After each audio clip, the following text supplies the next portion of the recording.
Hi, welcome back to the Side Out Stronger podcast. If this is your first time here, welcome. We're here to talk about everything volleyball for recreational players and everyone that's interested in the sport that we love. Today we have a very special guest. We have Tyler Scheerhoorn. He's one of our local legends here. He's played not only at the varsity level, but also at the professional level and now coaches down in California. But you're going to hear all about that. A lot of good takeaways today, everything from what it's like to be a varsity and professional athlete to long-term athletic development and everything in between. So without further ado, let's get into it.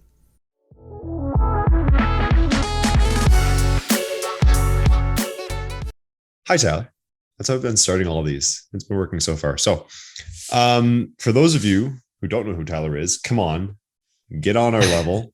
But Tyler, give us your elevator pitch. Who are you? Who am I? I like to think a nice guy, just a guy born and raised in Canada, 6'7", and a guy who loves volleyball. I've been around the sport of volleyball since, when you try out in elementary school, you make team in grade 5, and then it got a lot more serious in grade 9. And it took me to, travel overseas playing professionally and currently in California coaching full time for the Academy Volleyball Club. So, but yeah, you can always tell the modest people because they go, yeah, I played overseas and now I'm in California and yeah, it's cool. As opposed to other people be like, yeah, I'm an international star, which you are. And yeah, so the modesty's coming out through already. What's, just so we can get all this out of the way, what's your academic background aside from volleyball? Yeah. So I went to university at Queen's University in Kingston, Ontario. I went for physical and health education and got my degree in that because sports has always been a massive passion of mine, and volleyball specifically. So I went to school with the intention of learning how to be the best athlete possible and came out as a better coach, a better educator, and so forth in the world of like kinesiology. Nice. And then when I came back from my professional volleyball career, I was doing some coaching stuff overseas as well. But then when I came back to Ontario, I went to the University of Trent and got my Bachelor of Education. So then I am certified to be a teacher for intermediate and secondary, the high school age group, for phys ed and biology. Amazing.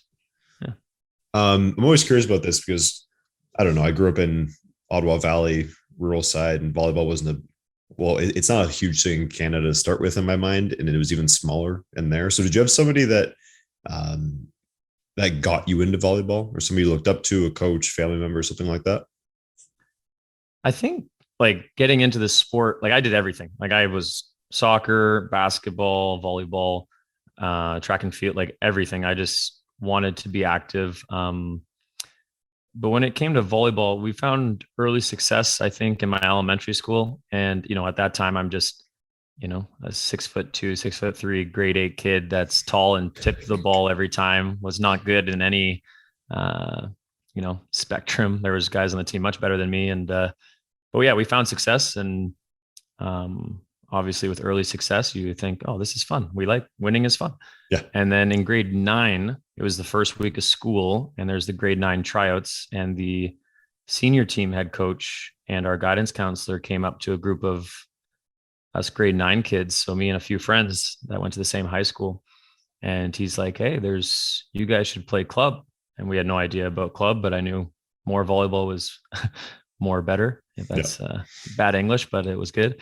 And then that was a club team in Coburg named the Northumberland Breakers. The group of us were all said we're going. I remember the Breakers. Go to the tryouts and none of my friends were there. None of them came. I was the only one. And I don't know if it was to prove a point or whatever, but I loved it. I stuck it out, even though none of my friends were with me. I went to the tryouts alone and then here we are. We are. I've got a funny reverse story on that. I had a coach around the similar age. Actually, I think it was grade 8 or something. And I was, fine. I could bump the ball backwards over the net, basically. So, you're a superstar in grade 8. But he was like, hey, you should go try out for the fun of it. And my parents, and at the time I was short and a bit heavier set. And they're like, oh yeah, he's never going to make it. So, we'll just drive out 45 minutes and go to this tryout. And it turns out that everyone made it that year. because we didn't have enough people. So then that started me on this quest and this kind of line later on, which worked out fantastically. But it was more of an accident than anything else that it got me into it. Considering I'm a measly 6'1", so I don't have the height advantage. But yeah, awesome. Happy accident. Happy accident. Yeah, that's amazing. So you touched on a couple details about your professional past and your volleyball experience, but maybe we can just make a nice clear timeline for those that are interested. And the whole reason I want to hear from you is you've done what a lot of people, I imagine, would like to do. And a lot of our audience is going to be the kind of recreational side of things, but a lot of those people have kids that may or may not have aspirations to do post-secondary and collegiate and everything after that. So I'd love to hear more about some details on how that happened for you. Yeah. So it was, how old was I? I was about 13 years old. So that would be elementary school. And my cousin, Ryan Vandenberg, he was playing in the OUA or about to be. And then he told me that there's a path that you can go and, play professionally and like make money playing volleyball. And, to a kid, that's like, what? You can do that? Yeah. So it was kind of just a dream. And I remember my brother and I both talking about it. I have a brother who's 2 years younger and also phenomenal at volleyball. And at the time, we're not that great, but we had that dream and, we write it down. We were told, for goals, write them down and you can achieve them. And so basically put me on a path. I worked hard in club. And then when I got to university, that was always the goal was I'm going to spend 5 years here at Queens. I'm going to become the best volleyball player I can. And then you get an agent. In my 5th year, got an agent, and then you just kind of hope because it's it's not the nicest world in the sense of trying to get a contract and everything because you have to wait, usually during the summer, and if you're not a team level athlete, you often aren't getting your contracts nice and early, so you can plan for the entire summer and like where am I going and what should I bring, and instead, you usually get that contract in later July, maybe early August, and training camps in August. So you can get a call one week and then you fly out that same week. But I was pretty fortunate. My agent was great, and I was able to get my first contract in Austria in the first league on a great team that had big aspirations. So that was, I guess that would all be in 2016 after I graduated university, and then all of a sudden that just continued. Every summer it was the same thing. You just look for contract, you see what the experience is, and then you stay and play. And then I finally, I guess, finished the career off the championship in 2019, and then came back, I guess, right before the pandemic. So I got pretty lucky that way. Yeah. So are these contracts usually annual, or how's that work? Yeah. Like for my first one, I signed a 1+1, meaning it's a 1 year guaranteed, and then you have a player option. So I decided to terminate my player option, go back into free agency to see what was there. And then, but often volleyball is one of those weird ones because like I love NBA and all those other amazing sports we have here in North America.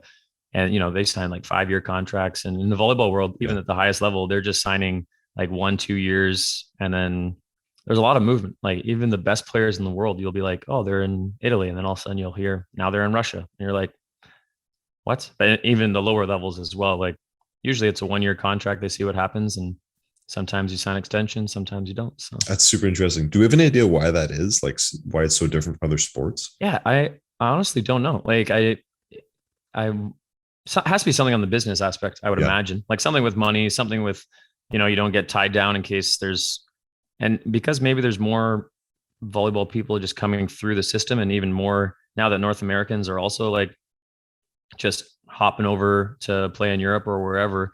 I think, they just want new and exciting and fresh.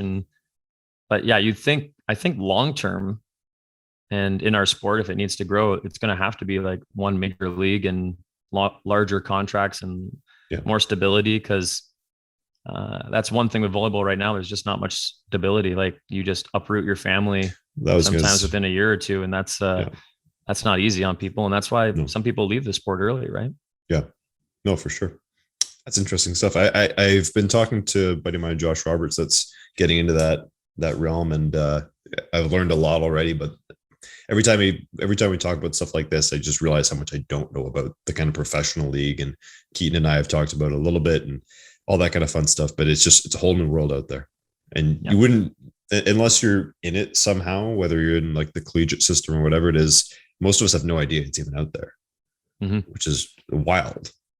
And it can be different for within the experience. So like if you say, hey, I'm a professional athlete, like even like in my own like family household, like my brother played in, first league Poland, first league France, first league Germany. Like that experience can be very different than someone playing in second league in a different country, right? Like it's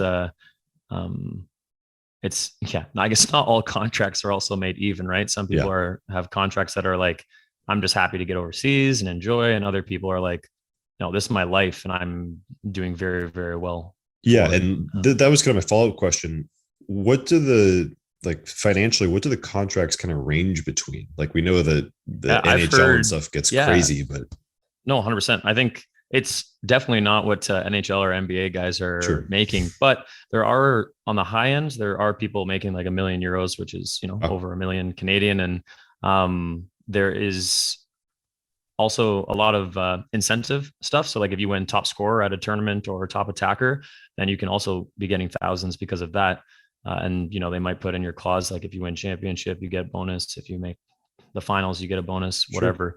But then there's also that's the optimistic end of the spectrum, which is like, less than 1% of volleyball, way less than 1% of volleyball players. But it's the other end is like, they provide you like a couch to stay on, and that's kind of it, like your housing, and you have to figure it out. That's the lowest end that I've heard. And, you have people that are living off just a couple hundred or whatever, just to give them something. So they're not losing money each month drastically. But and again, it's whatever the person wants. Like I've talked to a lot of aspiring athletes that want to go play pro, and for some of them, you give them the harsh reality of like, hey, this is probably the contract you're looking at. I'm just being honest. Or you have other people that have multiple contracts just being handed to them that are all very enticing. And some contracts look different because the dollar can be worth a different amount in different countries, right? So you think, oh my goodness, I'm making so much in this nice country. And then it's like, oh, wow, how much is the cost of living in Switzerland or whatever it is? And so you got to make sure you do your exchange rates and everything as well. No, it's super interesting stuff. I feel like we could go on that for a long, long time, but there's other things I want to ask you about. So getting into the professional coaching experience that you've had. So since you've been an athlete, getting back into the coaching sense of things, what has your experience been there? And we'll dive into a bunch of things within that. Yeah. So I guess I'll just recap a little my coaching journey. Like I was thrown into coaching a little at 16 or I guess 15 years old. I was on the beach just starting to learn how to play beach volleyball myself. And my coach at the time was like, hey, you should coach the lower division. And these athletes had more experience than me. And I was just thrown in because I was tall and like somewhat athletic and could do something. And so it was like, oh yeah, you must know about coaching. And I didn't, but the coach was adamant that if I was forced into the kind of the fire, and then I would learn to coach pretty quickly. And that would in turn make me a better athlete, which is a life lesson I've taken this whole time, where my own coaching philosophy is like create self-reliant athletes that are basically just coaches themselves. That's how you create the best long-term athlete. If you give them X's and O's and tell them every single thing to do early on, they'll be great when you're around. But what happens as soon as you leave, that's not long-term. But so sorry for that intro, go. That when I was, 15 years old, that's how it started. And then when I went to Queen's University, or even in high school, I was helping out with the elementary school. But at Queen's, I started helping out with the local club team there, which is formerly known as Pegasus, but now is the Rock, if I'm correct. Yep. And again, great. I got to coach the 17 U girls and 18 U girls age groups, which was awesome. And it also really helped with community. I was big on that because they would always come to the matches and we'd talk about like how did I play? And then it'd be fun when they got to critique me, telling me everything I did wrong. And also held me to a high standard as an athlete. Cause I was like, okay, I got to be in my ready position all the time. Cause if I'm caught standing up or something, they're watching. Yeah, they were watching, right? You got like 12 eyes on you too. Yeah, exactly. One. It was, so I loved it and it was great. It made for a good atmosphere and good community. And then when I went overseas, when I signed the contract, I told my agent, like, hey, I can help out coaching with youth age groups if that's, maybe more enticing for clubs out there to sign me. Mm-hmm. And that happened in Austria. I got to coach the one of the younger boys age groups, and that it blew my mind because it was like I'd only coached in Canada, so I didn't know as much. But like over there, like they play 4 against 4 at that age group. Like really? It's on a smaller net, smaller court. And even the younger age groups were 2 against 2, and in between that was 3 against 3, and then it goes to 6 on 6. That's very interesting. Yeah, but then I took away so much stuff that I absolutely loved about their youth development in Europe overall. I was lucky to have a Polish coach with me in Austria, and I asked him a lot of questions. I was just like trying to learn as well, as along with my own professional career, trying to get better, and that allowed me just to learn so much about like why do we do everything we do in development, and are we doing everything right in Canada? But if you take all the things from different places, and it was the same. I played in Luxembourg for 2 years, and same thing there where I'm learning about, and it was co-ed, and they were younger age groups. And I'm thinking, okay, what are the benefits with this? Like it's so different here in Canada. And now that I'm coaching full time in the States, I have 18s tournament last weekend, and then I have my 12s team is this coming up weekend, and all different rules, right? Like there's all the libero rules, like these 11-year-olds have liberos already, and really? All the libero substitutions, and it's very eye-opening. But you, as a coach, it's great to be put in these different environments because you have to learn, you have to grow and adapt. And we tell our athletes to do that all the time, and it'd be pretty hypocritical if, as coaches, we didn't do the same. So I guess I went on a tangent there. I don't know if that even answered your question about coaching, but tangents. No, let's tangent off the tangent. So you mentioned there's so many differences between the long-term athletic development stuff. What did that look like aside from, you mentioned the co-ed stuff and how the amount of players on the court was different? Yeah, no, I think the biggest thing would be that they play on the smaller court with less athletes. Mm-hmm. And at first I was like, holy, like they're not going to learn like what a middle is until, they're 15, 16 years old. And then I thought about it and I was like, that's the best thing ever. Yeah. Right. Because my big thing was, I always told indoor athletes, like, go play beach in the summer, just do it, because whatever your weakness is, it gets exploited there. You have no ball control and can't pass, you're getting served, and you get to work on that the whole exactly. Right. So it just works on so many things. But then when I watching these super young athletes play 2 against 2, and I'm like, we do this in practice all the time because it's a great way to learn, but they're doing it like as their actual tournament days. So it's just like 2v2 tournaments. They can fit like 2 little courts on our normal court. And it was awesome. Like the athletes there were just learning how to do everything, becoming so versatile, and like no specialization at those age groups. And I really think that leads to, because you have no idea, especially in the boys side, like they could have just this massive growth spurt, and all of a sudden it's like, oh, you're a middle, but you're a middle that knows how to control the ball. That's crazy. Yeah. Or middle knows how to set. Yeah.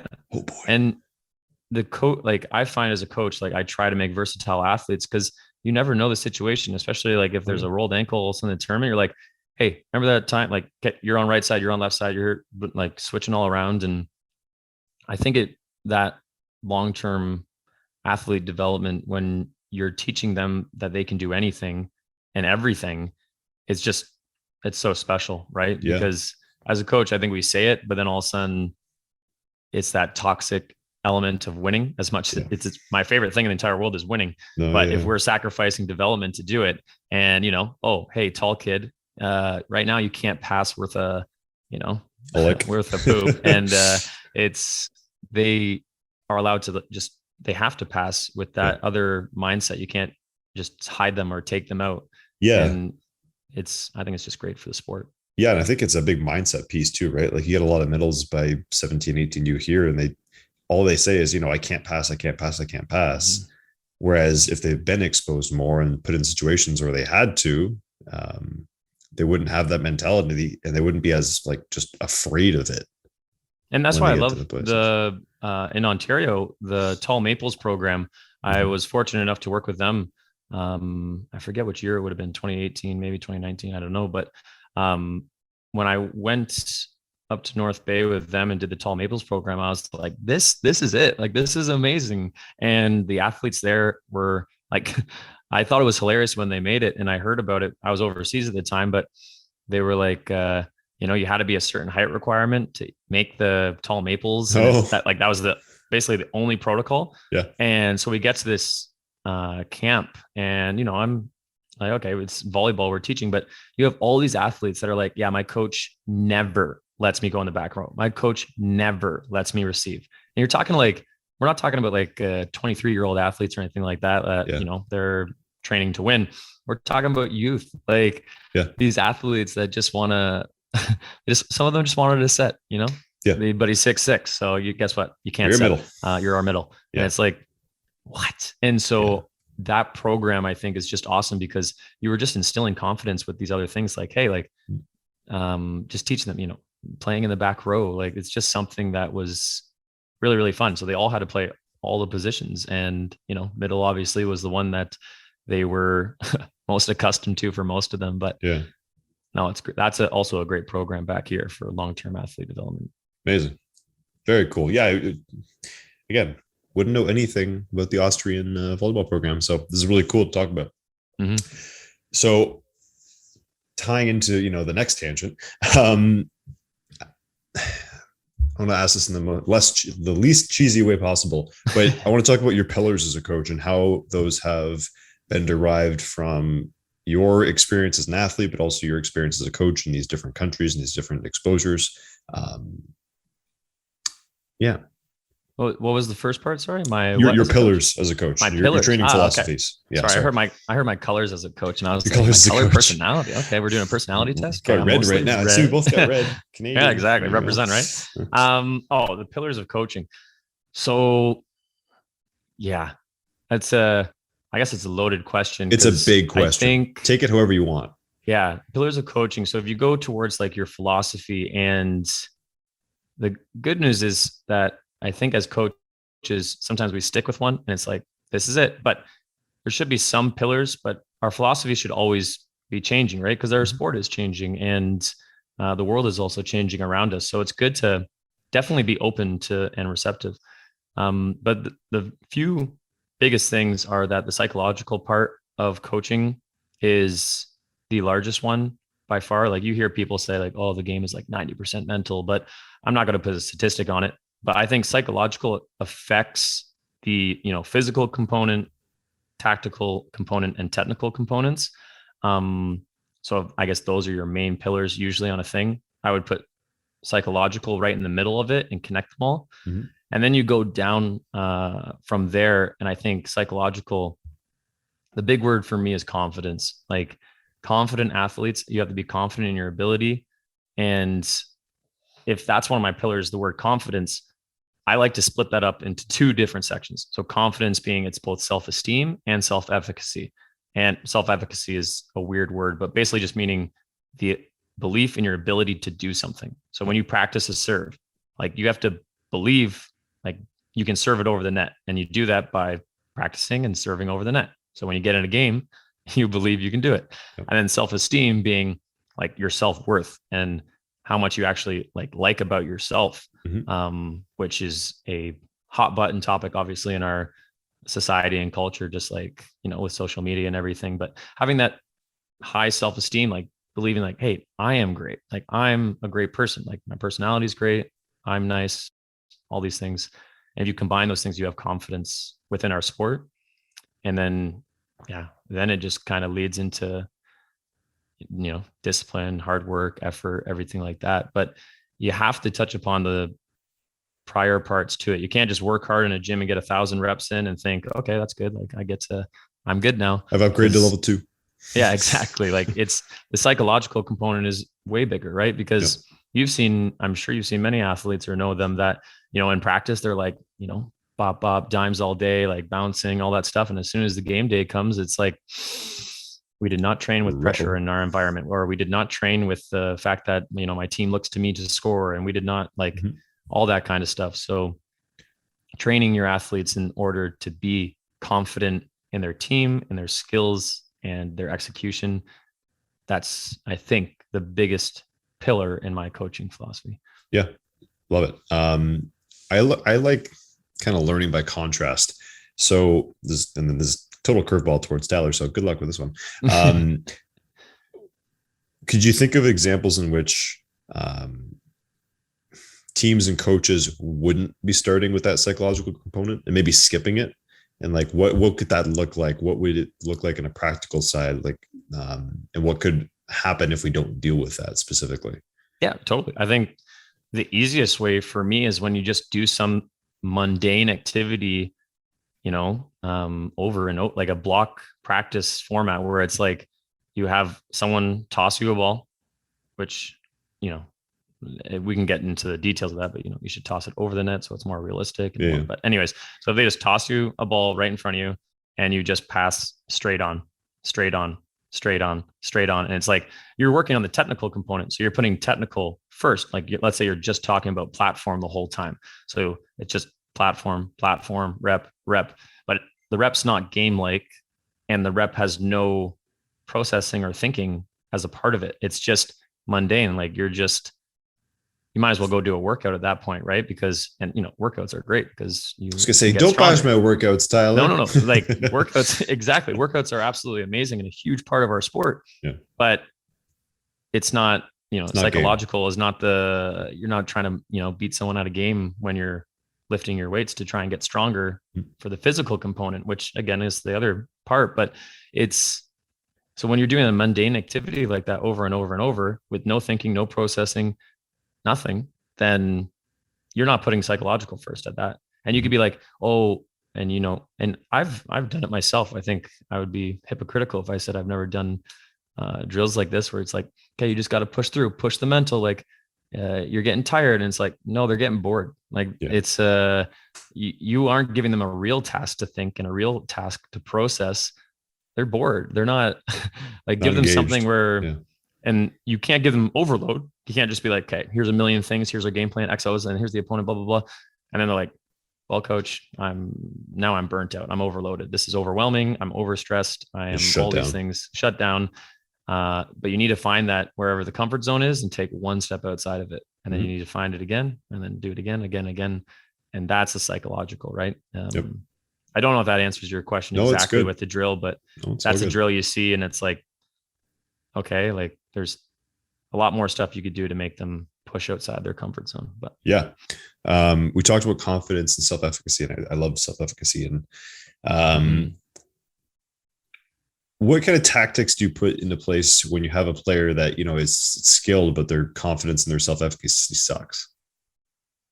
Oh yeah, and I think we see this all the time, right? Where it's like, they could be like so good because they're like they jump out of the gym or they do something amazing, but they just don't really believe in themselves. I think that's when let's say old school coaching would say like, oh, they don't have mental toughness. They just don't have it. They don't have the athlete mindset. Yeah, exactly. So I think, and there is something to be said about, some athletes just naturally have things more than others, but this is where in coaching, the relationship and the rapport is the most important thing. Because you can talk about the technical, you can talk about all that stuff, but if you build a relationship and have a strong rapport with the athletes, then they're going to trust you, which is very, very important in your, as a coach athlete relationship. And that's when you can find what are the things that make them the most comfortable as possible in their environment, along with adding the pressure occasionally in that environment. And once you have that, then you might have cues that you say to them that help them relax or help them get into a better mindset, and then find their way of thinking. But also it allows you to, again, find that comfort zone and just push them slightly out of it, because it doesn't happen overnight. Like there's no way if athletes like scared to go in a tournament, you're going to say like one pump up speech and do one drill and be like, we got it. Like, go full Denzel.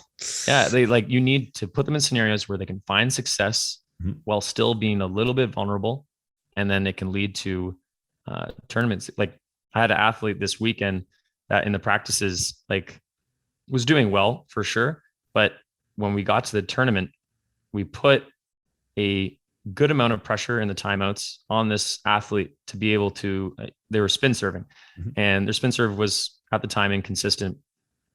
But having that belief in the athlete and that trust that you built with rapport, they went to the back line and were able to rattle off a few aces at a crucial time because that belief in themselves, like that's the self-efficacy part, and their self-worth, because as a coach, you were building their self-worth and you weren't just pumping them full of, rainbows and everything and just compliments all the time, but what you were saying was real and genuine. Yeah. And when that happens, then they actually believe you because you're saying the truth, you're saying real things. And so when you go into that timeout and you're like, hey, you got this, you're the man, go be a stud, rip on this and ace them. Yep. And then we can get into self-fulfilling prophecy, but then it happens and you're like, and now you can talk to that athlete once something does happen in a game, you can just go back to that memory bank. Hey, be like, hey, remember when you just crushed it? And then that's a good memory. And that's going to be something they can bring back to them. And it doesn't have to be like championship gold medal match of nationals. They aced it. It could be in a pool play game in random set at a random time and be like, remember that time you just ripped an ace and like, didn't even have care? to think about it was automatic. You were in the zone. Like just make them at least get one of those memories and then revert back to it. Yeah. There's a really cool book that my business mentor gave us. It's called Psycho-Cybernetics. Oof, tongue twister. And it's all about how the brain is a problem solving mechanism. Mm-hmm. And if you give it a target, it'll hit it. And the crazy thing is most people don't even know that they're giving their brain a target, but there's always something. And if you give it a target that's negative, that's what it'll work towards. So if you think of yourself as this person that's going to miss, it's going to work towards the miss. Yeah. If you give it a target, like you're talking about with this positive memory, and this is me, this is the assumption of who I am, it works towards that subconsciously. So really cool stuff. And, again, we can talk for 3 hours about mindset stuff, I'm sure, but that's really neat.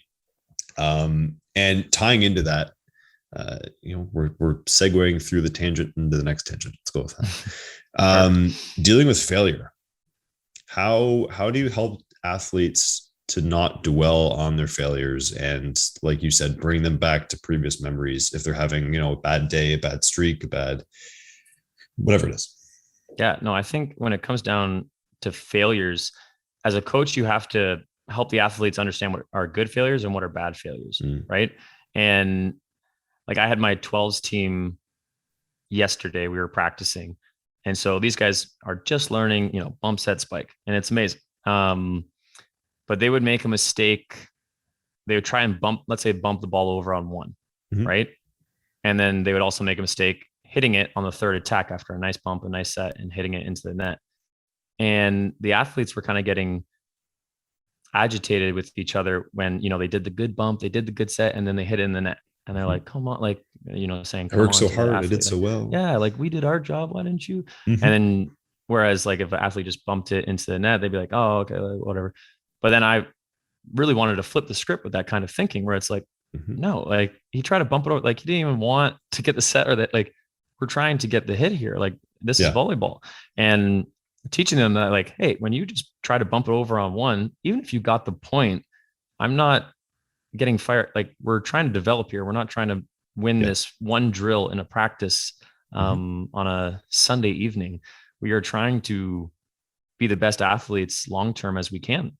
And so all of a sudden they figured that out, right? And they're learning this over time. And now they're like, they make the mistake on the attacks and they're like, okay, that was a good attacking mistake. Cause if I tip it in the net, that means maybe I was being timid or whatever. But if I hit it out the back and I just missed the line or something, coach is never going to get mad at me if I'm trying to aim for a corner and miss the corner by a little bit. Right. And once they know that, like, oh, okay. And, I'm not the type of coach that's yelling at 11-year-old kids, but there is the difference between, hey, coach is a little bit disappointed in you not trying your best. Yeah. Disappointment, right? Way worse than being mad.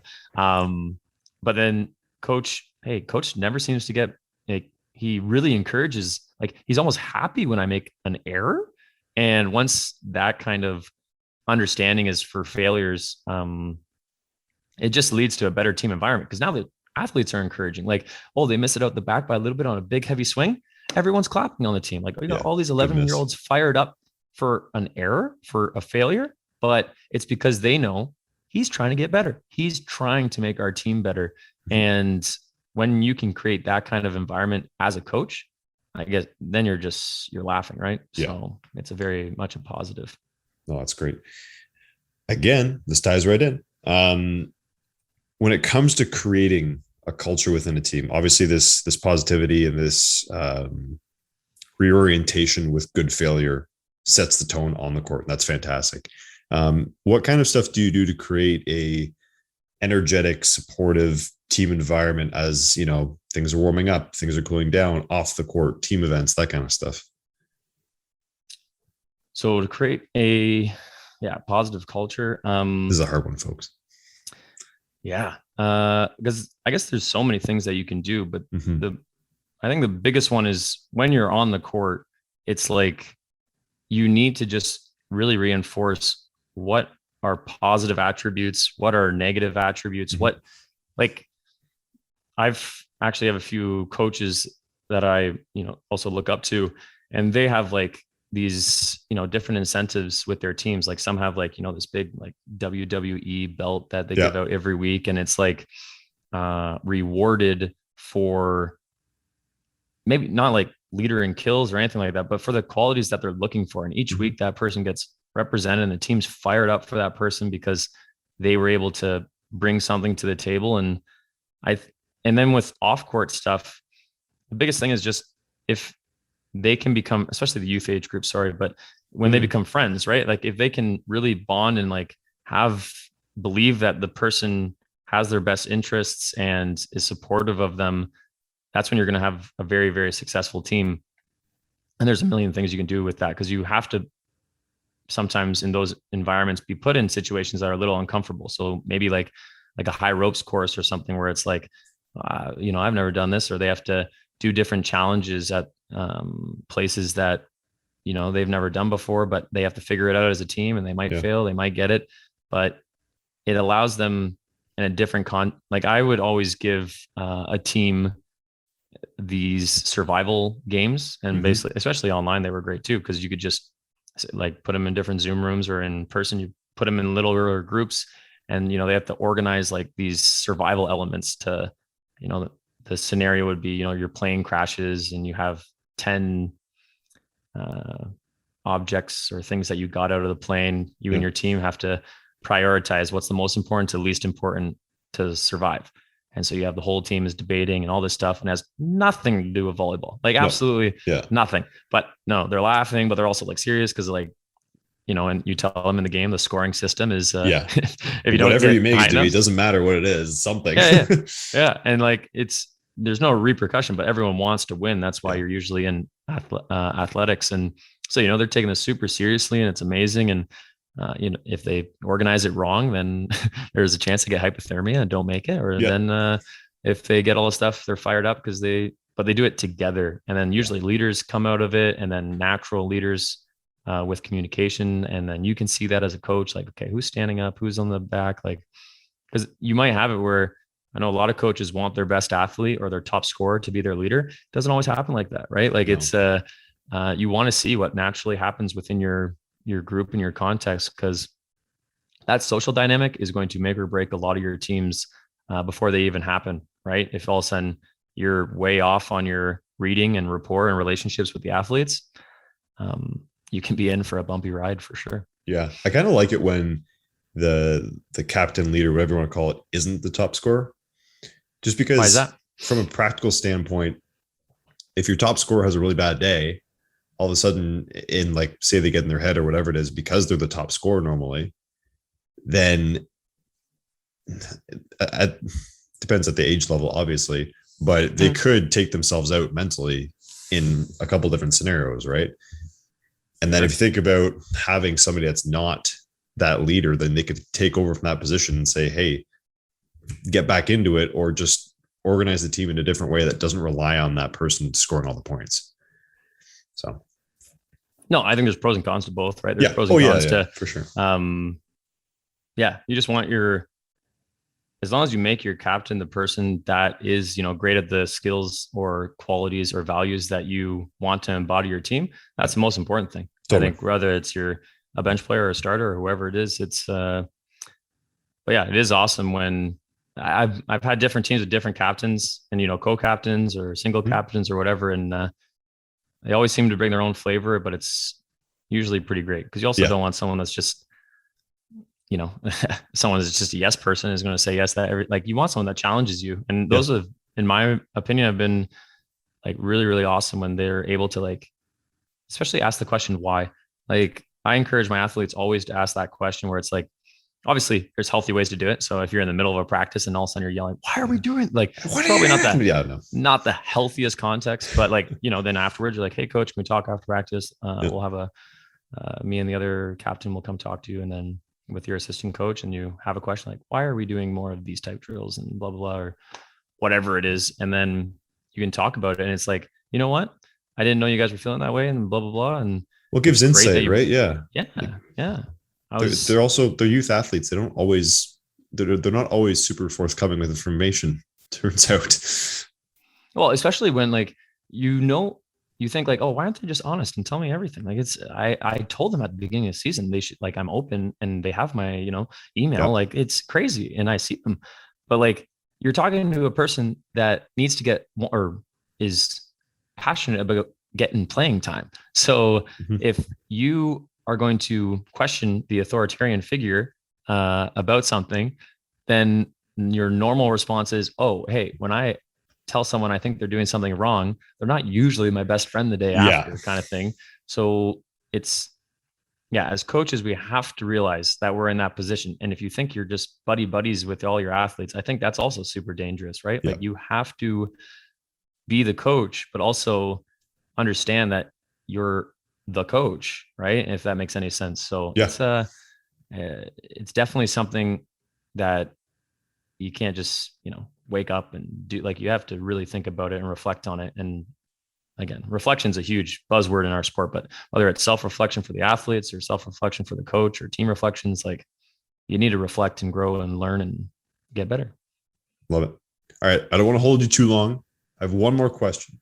Um, if so, let's just assume that there are a couple of youth athletes listening into this wonderful podcast and they've made it this far. We need to give them a couple nuggets. What advice would you give, let's say, a 14U athlete that has long-term aspirations to take a similar path that you've done? Oh, nice. Um, I guess one of the biggest ones for sure is be the most coachable athlete in the gym. Mm-hmm. Like when it comes to, and what does the word coachable mean? I guess it's like ask the questions like, hey coach, what can I do more of? Like an athlete that thinks the coach has to come to you for you to get better, like don't think that ever. Like No. think, ask them questions, ask them.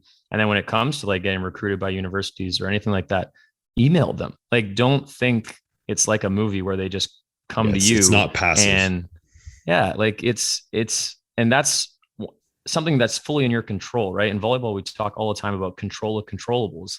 Like your ability to communicate is super controllable. So that's something you can do all the time. And ask those questions and ask them in positive ways where it's like, hey, I really enjoyed like this drill. What do you think I can do better next time? And like learn all the things that you can do to improve.